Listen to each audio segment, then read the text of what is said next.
Welcome to Vikings football with head coach Bruce Barnum as Portland State comes off a homecoming victory over Northern Arizona. The Vikings right back at home again this Saturday, hosting Division II Lincoln in a non-conference game, Hillsborough Stadium, 2 p.m.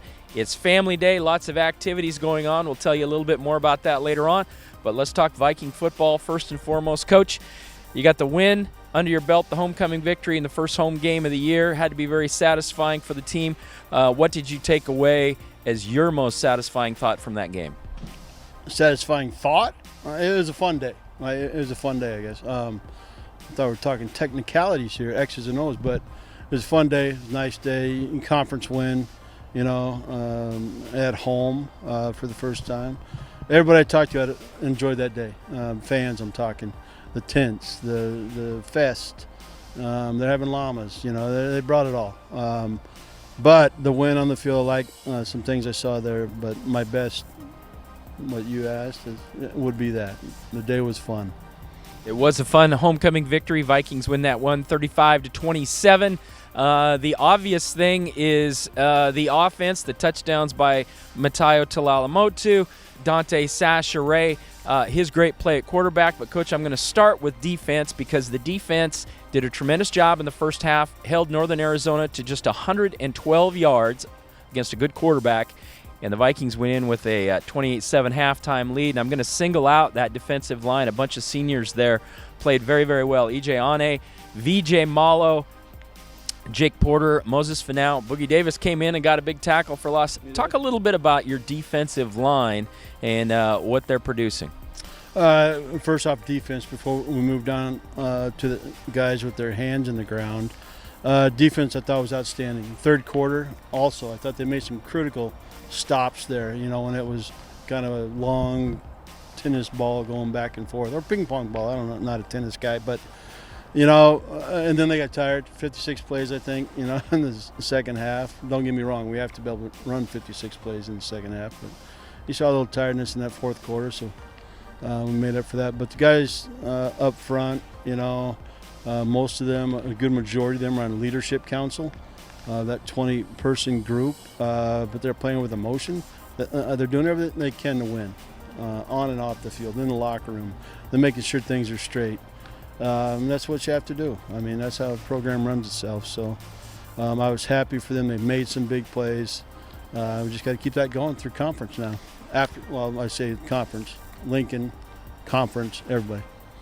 And as we look at that defensive line, everyone that started there, tackle for loss in the game, E.J. Ane, a big sack there in the game, and they really set the tone up front. Let's move over to the offensive side of the ball really quickly. Might be lost on you, the game program last week. Yours truly puts that thing together. I put Matayo Talalamotu on the front cover. Did you? Yeah. Did you notice anything about him last Saturday? Well, yeah, coaching error. We threw him the ball 3 times, 3 touchdowns. I should have thrown the ball, maybe 42 times, 20 times that game on that streak. So that's on me. But no, Matayo's fun to watch. When Matayo's healthy, he's unstoppable, and it's good to have him at 100% right now. Again, he did some things in that game, a couple critical times, critical plays that he made some big plays. So excited for him, captain in his, final season, and to see him perform like that, that's fun. That's why the day was fun, Mike. The senior from Beaverton, and I know you told me this a while back. He's battled some injuries a little bit last year, a little bit early this year, but you told me this a while back.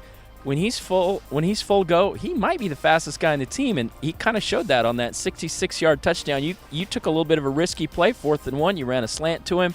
He caught the ball, and he just ran away from everybody. Calculated risk, Mike. Okay, calculated risk.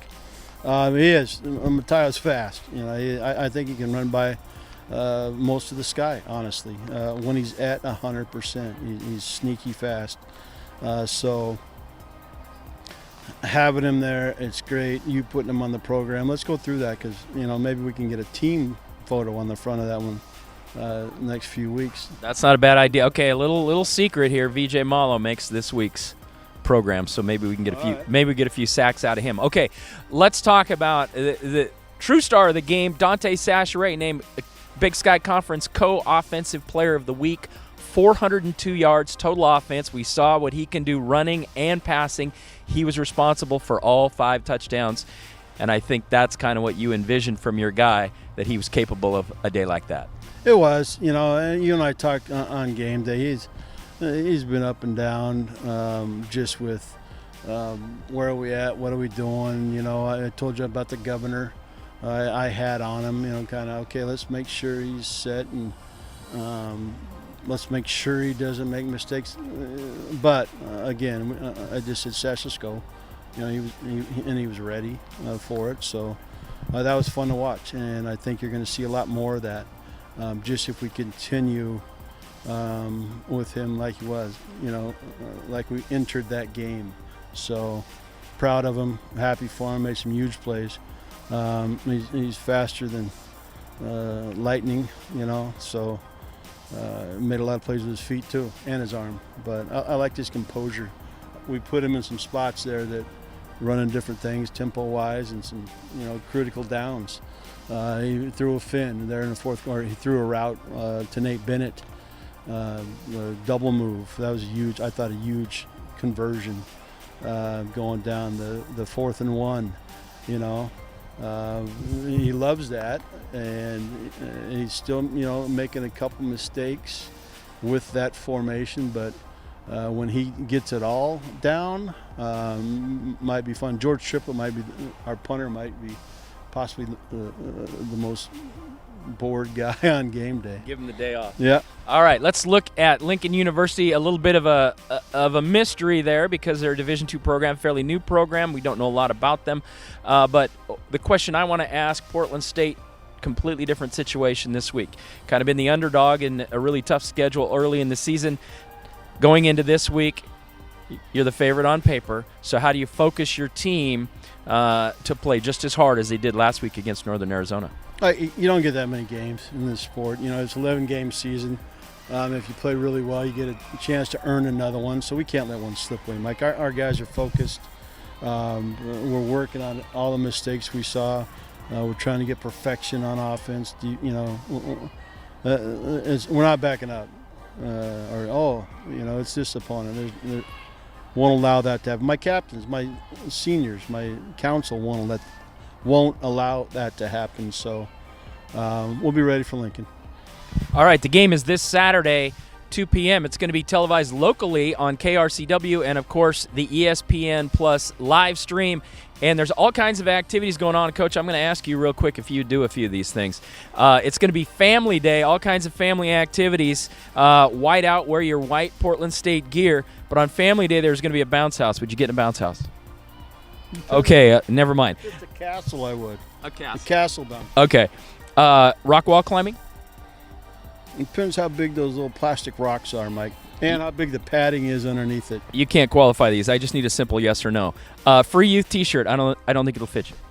I could give it away to some young man at the game. So yes, or a woman. I give it away to a kid.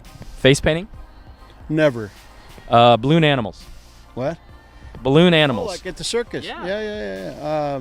Yeah. If they could do certain things. The best one I ever saw was probably back in 1976. You know, the weenie dog. The guy made a wiener dog. I don't know why. You know, but you know, the sad thing about those, they don't last forever. You know, you got to go. Won't make it to the end of the game. You got to do a photo op because those things will either lose air or be popped. All right, a lot of those activities going on. As I said, it's a whiteout. Wear your white Portland State gear. Bring your kids. Lots of activities for them. Free youth T-shirt giveaway, so bring them early. They'll also be giving away some rally towels. A lot of things happening Saturday, 2 p.m., Hillsborough Stadium, Portland State versus Lincoln. For all your information on Vikings football, go to GoVikes.com.